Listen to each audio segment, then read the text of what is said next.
Hello दोस्तों, आइए बात करेंगे इस वीडियो के अंदर कि एआईएमआईएम पार्टी के एक दिग्गज नेता जिन्होंने पूरे उत्तर प्रदेश के अंदर खूब सुर्खियां बटोरी थी, खूब लोगों ने उनका चर्चा किया था जब वो चुनाव में खड़े हुए थे, मेयर के चुनाव में खड़े हुए थे और 1,28,547 वोट लेकर आए। तो पूरे उत्तर प्रदेश के अंदर एआईएमआईएम पार्टी की वाहवाही हुई, पूरे उत्तर प्रदेश के अंदर असदुद्दीन ओवैसी साहब की पार्टी की वाहवाही हुई और खूब ज़्यादा चर्चाओं में आई। क्या हुआ उसके बाद, अब क्यों चीज़ें निकल कर आ रही है और थोड़ा उथल पुथल लग रहा है उत्तर प्रदेश के अंदर एमआईएम पार्टी इस वजह से, उसके बारे में हम लोग थोड़ा सा डिस्कस कर लेते हैं इस वीडियो के अंदर। बेसिकली बात ये है दोस्तों कि उत्तर प्रदेश के अंदर जब महापौर चुनाव हुआ, जब मेयर का चुनाव हुआ और मोहम्मद अनस नाम करके एक शख्स जो है चुनावी मैदान के अंदर उतरा, एमआईएम ने उनको उम्मीदवार बनाया और वो जो है किसी को उम्मीद नहीं था, लेकिन फिर भी सबके उम्मीदों से परे आसमान की पतंग को जो है उड़ाते हुए उन्होंने 1,28,547 वोट लेकर आए। लेकिन दूसरे नंबर पर रहे, जीत भले ही ना मिली, जीत बीजेपी की हुई, लेकिन बीएसपी पार्टी हो, चाहे कांग्रेस हो, चाहे सपा हो, सबसे आगे निकल गए। तो उस वक्त एएमआईएम ने यह तय कर लिया था कि लोकसभा चुनाव का उम्मीदवार जो है मोहम्मद अनस को ज़रूर बनाया जाएगा। लेकिन बात यह हुई, जब लोकसभा चुनाव का वक्त आया तो एमआईएम ने यह फैसला लिया कि उत्तर प्रदेश के अंदर जो है हम अपना उम्मीदवार नहीं उतारेंगे और फैसला ये लिया गया कि पीडीएम पार्टी के साथ गठबंधन,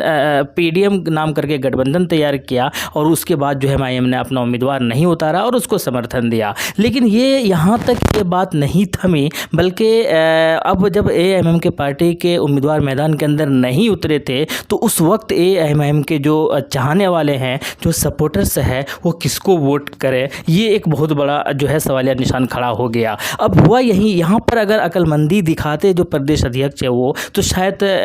ये सारी चीज़ें जो है निकल कर नहीं आती। ये मेरा ओपिनियन है, मेरा खुद का ओपिनियन है, मैं किन्हीं के ऊपर जो है ब्लेम नहीं कर रहा हूँ, लेकिन मेरा ये सोच यही है कि अगर एमआईएम पार्टी उस वक्त होशियारी दिखाते, अगर प्रदेश अध्यक्ष जनाब शौकत अली साहब थोड़ा सा अक्लमंदी से काम लेते तो शायद इनकी नौबत नहीं आती और मोहम्मद अनस शायद पार्टी को भी जो है त्याग नहीं देते, शायद पार्टी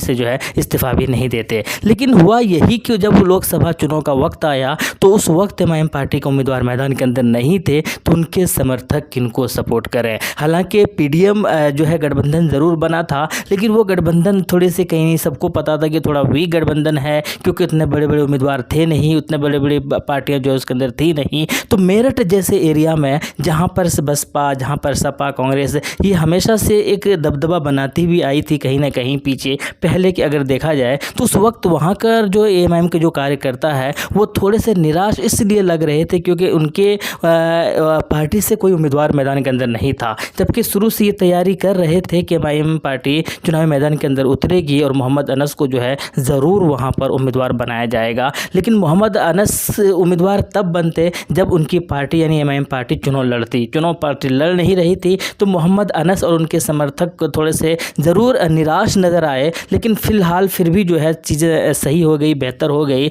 लेकिन सवाल ये हो रहा था कि बाकी जो लोग हैं, बाकी जो समर्थक है, वो किनको सपोर्ट करें और प्रदेश अध्यक्ष वहाँ पर खुलकर जो है चीज़ें डिसाइड नहीं कर पा रहे थे। इसीलिए हुआ यही, नतीजा ये निकला कि एएमआईएम के जो समर्थक थे, खास करके मेरठ के आसपास की बात कर रहा हूँ, मैं मेरठ के बात कर रहा हूँ, तो वहाँ के आधे समर्थक जो है बसपा की तरफ चले गए, उनको सपोर्ट करने लगे। आधे समर्थक जो है वो सपा को सपोर्ट करना, उनकी गठबंधन को सपोर्ट करने लगे। और बहुत सारे समर्थक जो है किसी और डायरेक्शन में चले गए। यहीं पर अगर प्रदेश अध्यक्ष थोड़ा सा अक्लमंदी दिखाते या वहाँ पर जाकर बातचीत करते या वहाँ के लोगों से मुलाकात करते, चीज़ें जो है क्लियरिफाई करते, सिंपल प्लान बताते, तो शायद इन सब की नौबत भी नहीं आती। नतीजा यही हुआ, उसी वक्त से चीज़ें शुरू हुई और फाइनली आज इस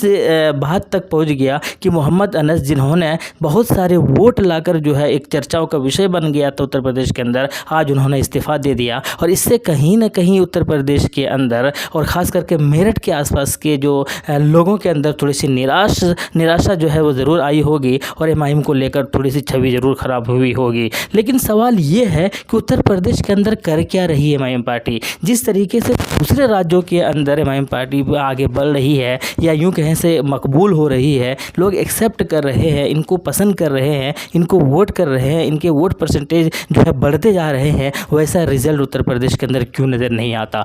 2017 के अंदर पहली बार विधानसभा चुनाव जरूर लड़ा था एमआईएम पार्टी ने, वहाँ पर भी एक भी सीट नहीं जीत पाई। 2022 के अंदर फिर से विधानसभा चुनाव लड़ा है एमआईएम पार्टी ने, लेकिन वहाँ पर फिर भी एक भी सीट पर जीत नहीं पाई। तो बहुत सारे लोगों ने ये सवाल या निशान खड़ा कर दिया था कि प्रदेश अध्यक्ष के ऊपर बहुत सारे लोगों ने सवाल या निशान खड़ा किया था कि इस प्रदेश अध्यक्ष जो है वो सबको लेकर नहीं चल रहे हैं, वो कहीं ना कहीं इनके नीयत के ऊपर भी बहुत सारे लोगों ने सवाल या निशान खड़ा किया था। बहुत सारे लोगों ने उनके रणनीति के ऊपर भी सवाल या निशान खड़ा किया था। बहुत सारे लोगों ने इनके ऊपर ये भी एलिगेशन लगाया था कि पैसे ले और देकर जो है ये टिकट का फैसला करते हैं। हालांकि जो है चीज़ें और भी बहुत सारी चीज़ें इनके ऊपर एलिगेशन लगाया गया, लेकिन सवाल यही खड़ा हो रहा है, लोगों को रिजल्ट चाहिए, और जब रिजल्ट नहीं मिलता है तो इस तरीके की चीज़ें निकलती रहती है। दूसरा बात ये भी है कि जब इस तरीके के जो चीज़ें हैं आपस में विवाद की अगर बात है तो वो हर पार्टी के अंदर होता है। हर लोग जो है इस तरीके की चीज़ें करते हैं, लेकिन बड़ी पार्टी वही होती है जो वो चीज़ें आपस में ही सुलझा लेते हैं। तो एमआईएम पार्टी के अंदर